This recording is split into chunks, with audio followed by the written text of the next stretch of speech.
नमस्कार, मैं आपके साथ प्रिया बंसल और आप देख रहे हैं भारत रफ्तार का खास सेगमेंट हताई विद भाई जी। और हमारे साथ मौजूद है हमारे मैनेजिंग डायरेक्टर जितेश जेठनंदानी। सबसे पहले तो सर मैं आपका स्वागत करती हूँ हमारे कार्यक्रम में। सर बात इसी से भाई जी हो गए, आप मेरी बहन जी की जगह भाई जी हो गए। बिल्कुल बिल्कुल सर, शुरुआत इसी से करते हैं। सबसे पहले तो कि उपचुनाव होने वाले हैं आने वाले वक्त में, तो क्या कहना है, नागौर उपचुनाव जो होने वाले हैं, हनुमान बेनीवाल का क्या कुछ टेक रहेगा, किसको उम्मीदवार वो खड़ा कर सकते हैं? देखिए, नागौर में हनुमान बेनीवाल का जलवा है जी खींवसर में, नो डाउट।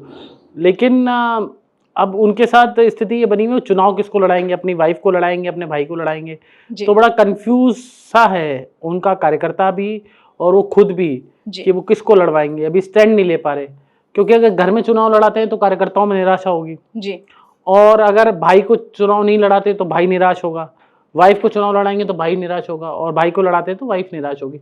हालांकि मुझे लगता नहीं वाइफ पॉलिटिकल है नॉन पॉलिटिकल है, तो वाइफ का तो इतना फर्क नहीं पड़ेगा, लेकिन कार्यकर्ताओं में एक मैसेज गलत जाएगा। तो इसलिए मुझे लग रहा है कि हनुमान बेनीवाल बाहर के व्यक्ति को लड़ाएंगे। हालांकि रोज आपके साथ मनीष जुड़ते हैं, वो मनीष ये कहते हैं कि हनुमान बेनीवाल अपनी धर्मपत्नी को चुनाव लड़ाएंगे, लेकिन मुझे नहीं लगता प्रिया, मुझे लगता नहीं कि वो अपने किसी परिवार के सदस्य को चुनाव लड़ेंगे। तो वो बाहर से किसी को लड़वाएंगे ऐसा आपको लगता है? लेकिन आपको एक नई खबर दे दूं कि बीजेपी ने स्ट्रेटजी शुरू कर दी है।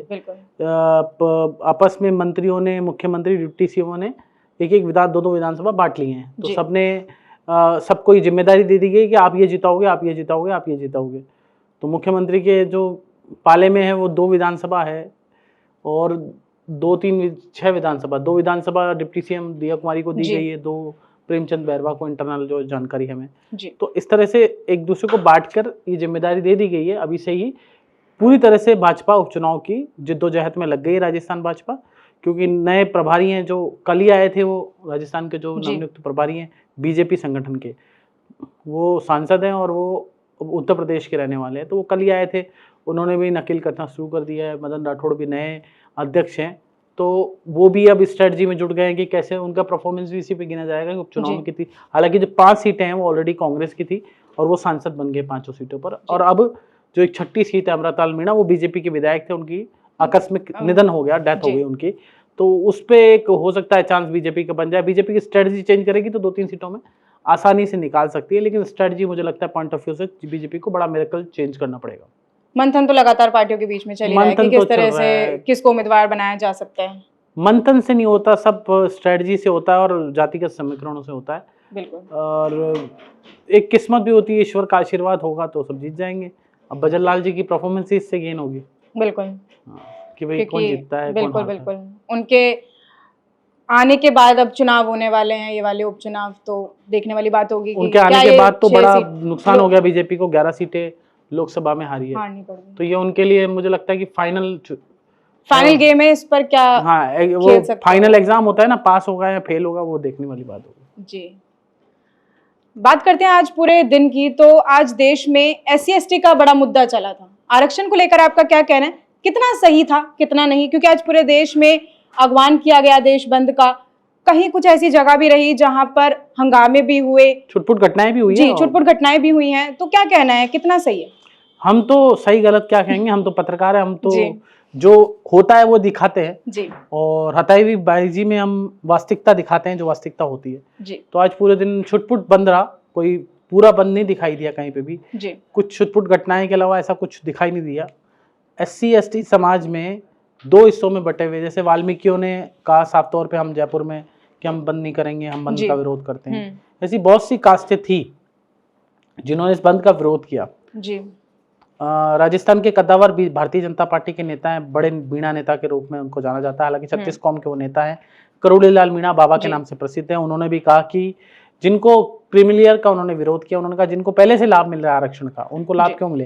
उन्होंने कहा कि मैं MP बन गया, मैं 2 बार 3 बार सांसद रह लिया, मंत्री रह लिया, मेरी वाइफ मंत्री रह ली, सांसद रह ली, मंत्री रह ली, मेरा भाई RS हो गया, एक भाई ये हो गया, तो उन्होंने बताया मेरा भतीजा MLA हो गया, तो मेरे को ही लाभ क्यों मिले बार बार इस चीज का, मेरे परिवार को ही लाभ क्यों मिले।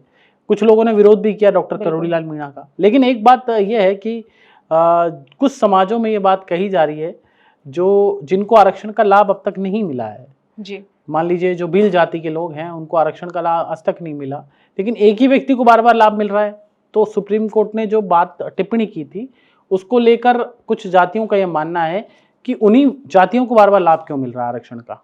और डॉक्टर करोड़ी लाल मीणा के बयान, जिस तरह का बयान आया, उससे स्वर्ण जातियों भी उनकी तरफ, उनका ग्राफ स्वर्ण जातियों में भी बढ़ा है। स्वर्ण जाति का भी ये मानना है, ब्राह्मण, बणिया और भी कई कास्ट है, उनका यह मानना होता है कि एक ही व्यक्ति को बार बार लाभ मिल रहा है। मान लो एक ही परिवार में 7 पीढ़ी से IAS अधिकारी है, तो दूसरे परिवार को उसका लाभ ही नहीं मिल रहा।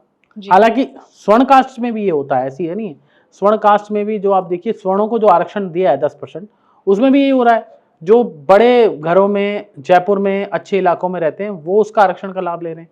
जो गरीब ब्राह्मण है उसको लाभ नहीं मिल रहा, गरीब बढ़िया है उसको लाभ नहीं मिल रहा, क्योंकि वो तो उस तक पहुंच ही नहीं पाता, वो बना ही नहीं पाता अपना सर्टिफिकेट। जी, जैसा आपने बताया कि करोड़ी लाल मीणा ने जो बयान दिया उससे काफी लोग नाराज भी, आक्रोशित भी नजर आ रहे हैं, काफी ट्विटर पे ट्रेंड भी किया। ट्विटर पे एक आर्मी है, लेकिन करोड़ी लाल मीणा दिग्गज नेता है, उन्होंने जो कहा ठीक कहा, क्योंकि उन्होंने अपने दिल की बात कही, और दिल की बात जब जबान पे आती है तो कई कुछ लोगों को पसंद भी आती है। तो ऐसा नहीं है कि एक पक्ष उनके पक्ष में है तो एक विरोध में, ऐसा कुछ नहीं है। तो करोड़ी लाल मीणा ने ठीक कहा कि मेरे परिवार को लाभ मिल रहा है, कभी किसी और परिवार को भी तो लाभ मिले इसका। बिल्कुल बिल्कुल। तो उन्होंने ऐसा नहीं कि बीजेपी के स्टैंड पे स्टैंड बोला, उन्होंने जो वास्तविकता थी वो बोला। पर कांग्रेस इसका समर्थन कर रही है। किसका? इस पूरे फैसले का, जो ये सुप्रीम कोर्ट। कांग्रेस तो फूट डालो राज करो की राजनीति पे चलती है। कांग्रेस ने तो अपने जो पूरा चुनाव है, आप ये देखिए, पूरा गो थ्रू करे तो जातिवाद के चुनाव पर कांग्रेस चुनाव जीती है राजस्थान में या पूरे देश में, कि आरक्षण खत्म हो जाएगा, मोदी जी आ जाएंगे तो आरक्षण खत्म हो जाएगा, मोदी जी आ जाएंगे तो ये हो जाएगा, संविधान में चेंज हो जाएगा, लेकिन ऐसा कुछ चेंज हुआ नहीं। तो कांग्रेस की जो पॉलिटिक्स है उसमें इफेक्ट बैठ रहा है, तो उनको ठीक, उनका वोट बैंक उधर से ही आता है, कांग्रेस की पॉलिटिक्स में ठीक बैठ रहा है। तो कांग्रेस तो इसमें सपोर्ट ही करेगी, लेकिन बीजेपी इसको सपोर्ट क्यों करेगी? बीजेपी तो हिंदुत्व की बात करती है, भारत एक की बात करती है, राष्ट्र की बात करती है। तो बीजेपी का अलग स्टैंड है, कांग्रेस का अलग स्टैंड है, लेकिन कांग्रेस इस पूरे आंदोलन के दौरान कहीं भी दिखाई नहीं दी, लेकिन अंदर खाने में कांग्रेस की जो एक आर्मी है वो इसको सपोर्ट कर रही थी आंदोलन का। जी, बात करते हैं प्रदेश की कानून व्यवस्था की। उसको लेकर भी विपक्ष की जो पार्टी हैं वो लगातार सरकार को घेर रही हैं, क्या कहना? कानून व्यवस्था को इंग्लिश में क्या बोलते हैं Priya? Law and order. Yes. तो जब तक लॉ एंड जैसा सीएम नहीं होगा, मुख्यमंत्री नहीं होगा, जब तक कानून व्यवस्था कहाँ से होगी? तो मुख्यमंत्री तो लॉ एंड जैसा चाहिए, लेकिन मुख्यमंत्री हो सकता है अच्छे हैं, ऐसी बात नहीं है, नए नए मुख्यमंत्री हैं, बेचारे सीधे आदमी हैं, नए नए अभी बने हैं, तो लॉ एंड कहाँ से बनेंगे?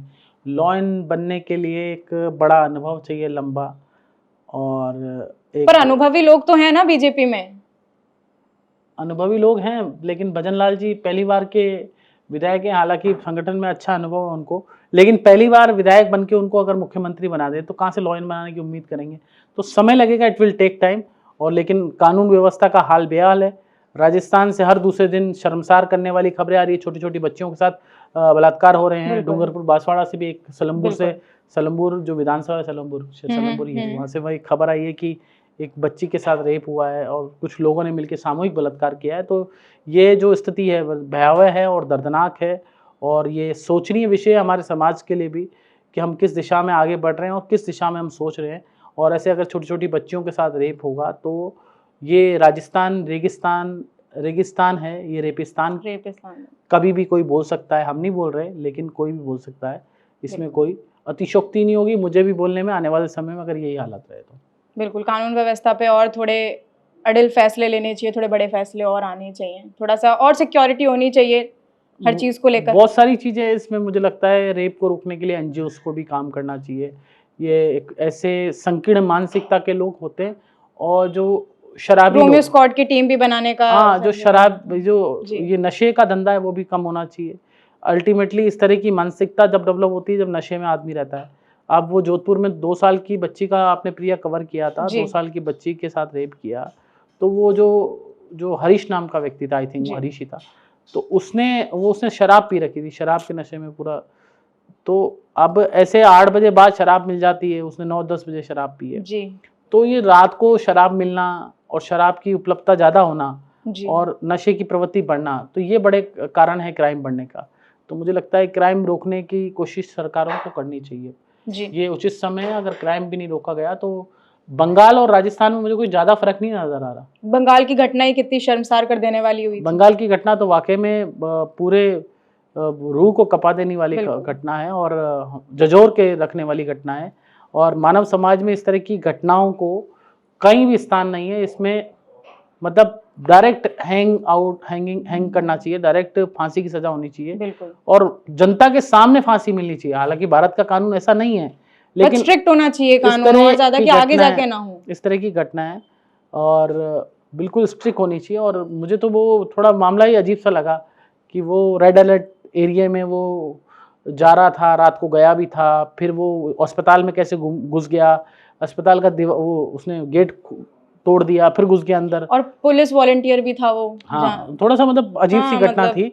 तो इस तरह की घटनाओं पर मुझे लगता है कि, और राजस्थान में भी लगातार बढ़ रही है। तो और बीजेपी ने अभियान भी चलाया था, मुझे ध्यान है, जब कांग्रेस सत्ता में थी तो बीजेपी विपक्ष में थी, नहीं सहेगा राजस्थान। अब कहाँ सह रहे हैं, अब नहीं सहेगा राजस्थान, कोई बीजेपी वाला जवाब दे हमें। बिल्कुल, जवाब कोई दे रहा नहीं है। बिल्कुल बिल्कुल। बात करते हैं जम्मू कश्मीर और हरियाणा के चुनावों की, तो क्या लगता है कब तक बीजेपी जो है पहली सूची जारी कर देगी अपने बीजेपी? मुझे लगता है कि हालांकि चुनाव में भी समय है, लेकिन बीजेपी जल्दी से जल्दी सूची जारी करेगी।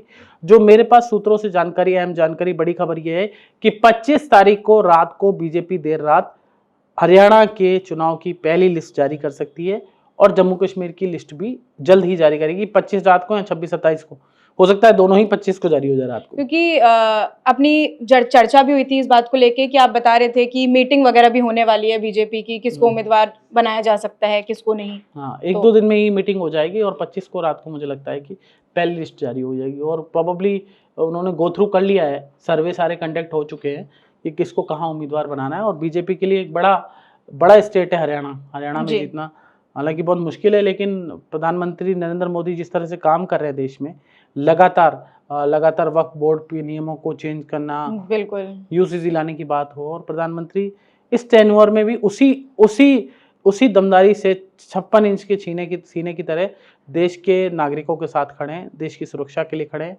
भारत की सुरक्षा और भारत प्रथम के भाव से प्रधानमंत्री नरेंद्र मोदी देश की जनता के साथ खड़े हैं, इसलिए लगातार प्रयास करें। लेकिन बहुत टफ है हरियाणा का चुनाव जीतना, जम्मू कश्मीर का तो टफ है। किसका पलड़ा भारी लगता है आपको, क्या कहना है कुछ? अभी तो कांग्रेस मुझे लगता है 1+ पॉइंट पे है, लेकिन फिर भी एक संभावना बीजेपी वहाँ हरियाणा में तो ला सकती है, लेकिन जम्मू कश्मीर में तो बहुत मुश्किल, आज तक हुआ ही नहीं है। वो तो पहली बार एक पीडीपी से गठबंधन करके सरकार आई थी जी, तो वो हो सकता है कि गठबंधन की सरकार वहाँ बन जाए, लेकिन जम्मू के अंदर और कश्मीर के अंदर, दोनों के अंदर स्थितियां अलग अलग है।